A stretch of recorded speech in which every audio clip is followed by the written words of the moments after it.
आखिर क्या है ऐसा इन कपड़ों में? टीवी पर, फिल्मों में सारी अदाकाराएं, सारी लड़कियां ऐसे कपड़े पहनती हैं। उनके माँ बाप तो उन्हें कुछ नहीं कहते। अम्मी सच में अब मुझसे जलने लगी हैं। कम अक्ल दिमाग की हो गई हैं वो। उनके दिमाग की पहुंच बस यहीं तक थी। एक माँ अब अपनी बेटी की ही खूबसूरती से जलेगी। वो पैर पटकते हुए आईने के सामने आकर खड़ी हो गई। अपने अक्स पर नजर पड़ते ही जैसे उसका सारा गुस्सा कहीं पर उड़ गया, सारा गुस्सा कहीं छूमंतर हो गया। लाल सुर्ख साड़ी, स्लीवलेस ब्लाउज जिसमें से उसका खुद का आधा पेट चमक रहा था, काले घने लंबे बाल कांधों पर बिखरे हुए थे, गहरी लाल कलर की लिपस्टिक। अब तो सना की खुद की ही नजर अपने ऊपर से ना हट रही थी। अम्मी अब्बू को तो रात को देर हो जाएगी आते आते। सना सोचने लगी, अब मैं क्या करूं? चलो क्यों ना मैं फराह की जाने भी चलती हूँ, फराह के घर ही चले जाती हूँ। आखिरकार मैं इतनी ज्यादा मेहनत मशक्कत से तैयार हुई हूँ।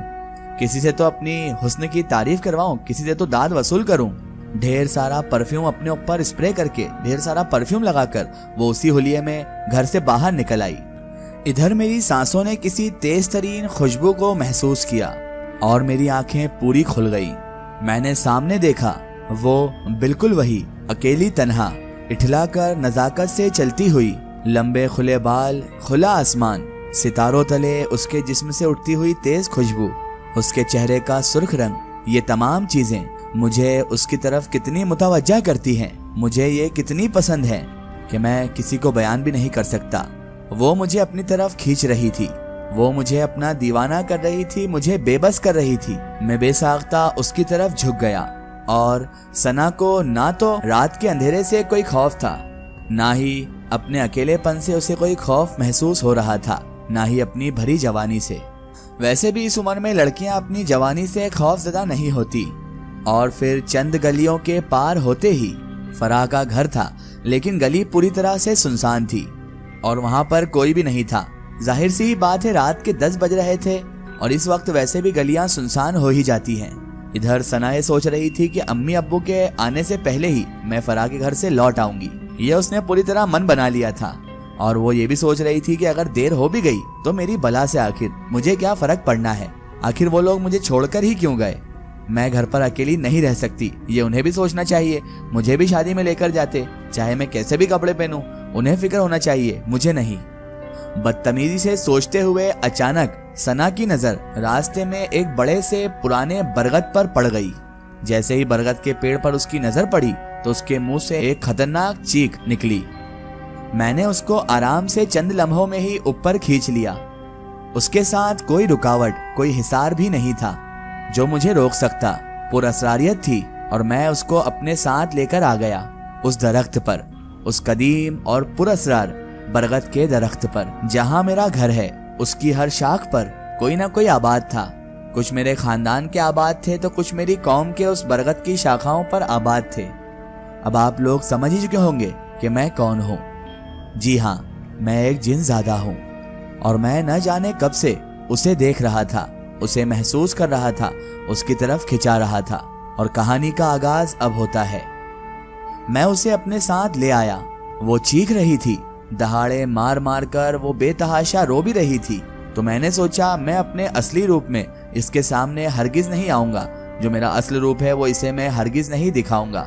उसके बाद मैं रूप बदलकर एक खूबसूरत नौजवान की शक्ल में उसके सामने आकर खड़ा हो गया।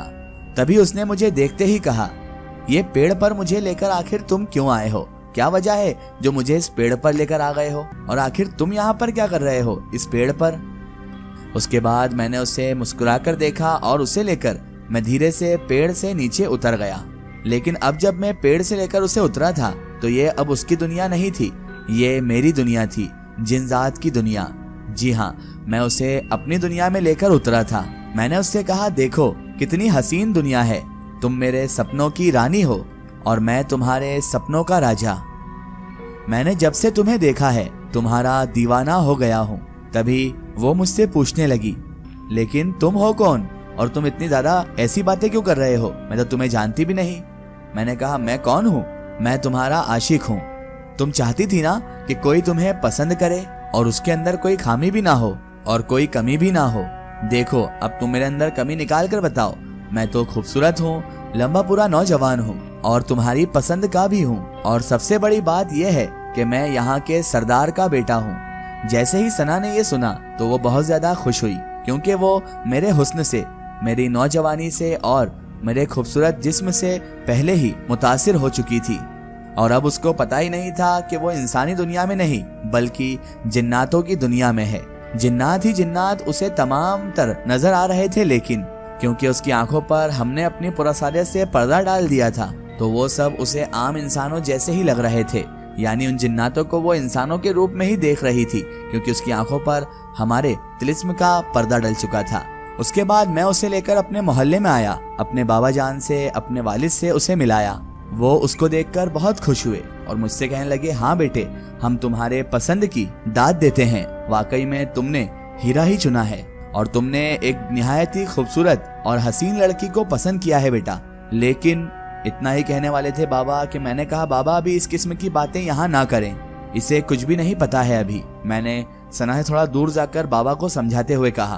तभी अचानक सना ने हमारी बात सुन ली और वो कहने लगी, क्या नहीं जानती मैं? तो वो कहने लगे कि ये तुम्हारे माँ बाप से मिलना चाहते हैं। तो सना मुंह बनाते हुए बोली, मेरे माँ बाप?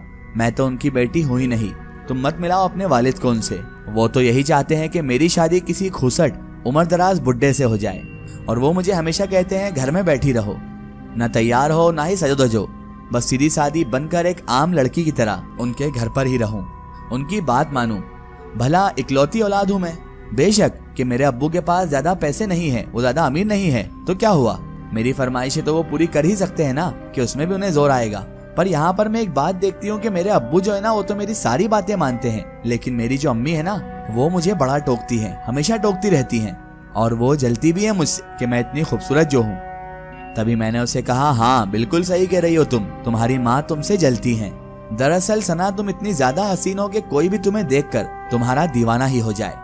मैं भी तुम्हारे इसी हुस्न को, इसी खूबसूरती को देखकर तुम्हारा आशिक बन गया था, और इसी वजह से मैं तुम्हें इश्क की बिना पर ही अपने पास ले आया हूँ। और तुम्हें यहाँ पर सब कुछ मिलेगा, सब कुछ जो तुम चाहो वो सब कुछ मैं तुम्हारे लिए लेकर आऊंगा, बस तुम्हें मेरी ख्वाहिशात भी पूरी करना होगी। तभी वो चौंक कर बोली, कैसी ख्वाहिशात, सब ठीक तो है ना? तो मैंने उससे कहा, कोई ऐसी वैसी ख्वाहिशात नहीं, तुम्हें मुझसे शादी करना होगी। तभी वो बोली, लेकिन मेरे अब्बू अम्मी की मर्जी के बगैर? मैंने उसी की बात को फायदा उठाते हुए कहा कि अभी तो तुम कह रही थी कि तुम्हारे जो माँ बाप हैं वो तुम्हारे असली माँ बाप हैं ही नहीं, वो तो तुम्हें हमेशा रोकते टोकते रहते हैं ना। हाँ वो तो है, लेकिन तो मैंने कहा, लेकिन फिर भी अगर तुम चाहती हो कि तुम्हें सब कुछ मिले, दौलत, जायदाद, पूरा मुल्क, सारी सल्तनतें, हीरे जवाहरात, कीमती मोती, और सबसे बड़ी बात, मैं तुम्हारे सामने इतनी हसीन शक्ल में एक नौजवान खड़ा हूँ, क्या इस तरह का शहजादा तुम्हें कहीं और मिल सकता है सना? तुम एक नई दुनिया में हो अब, और इस दुनिया में तुम्हें कोई तंग करने वाला नहीं है। यहाँ पर हमारा ही राज है। अब तुम ही बताओ, तुम मुझे चाहोगी या अपने अब्बू अम्मी की रजामंदी से रहना चाहोगी? तभी सना बेबाकी से बोली, जाहिर सी बात है, मैं वही करूंगी जो मेरी मर्जी होगी, और मेरी मर्जी यह है कि मैं तुम्हारे साथ जिंदगी बिताना चाहती हूँ, तुम्हारे साथ रहना चाहती हूँ। तभी मैंने उसे कहा, तो ठीक है, फिर हम चलकर शादी कर लेते हैं। और फिर इस तरह मैंने सना से शादी भी कर ली। इसका एक स्टोरी हम देखेंगे इसके अगले पार्ट में। दोस्तों, अगर आप भी अपनी जिंदगी की कोई सच्ची कहानी या सच्ची घटना हमारे चैनल से शेयर करवाना चाहते हैं, और आप चाहते हैं कि आपकी स्टोरी भी माय स्टोरी बुक चैनल से शेयर हो, तो आप हमें हमारे फेसबुक पेज पर कांटेक्ट कर सकते हैं और अपनी स्टोरी वहां पर हमें बता सकते हैं।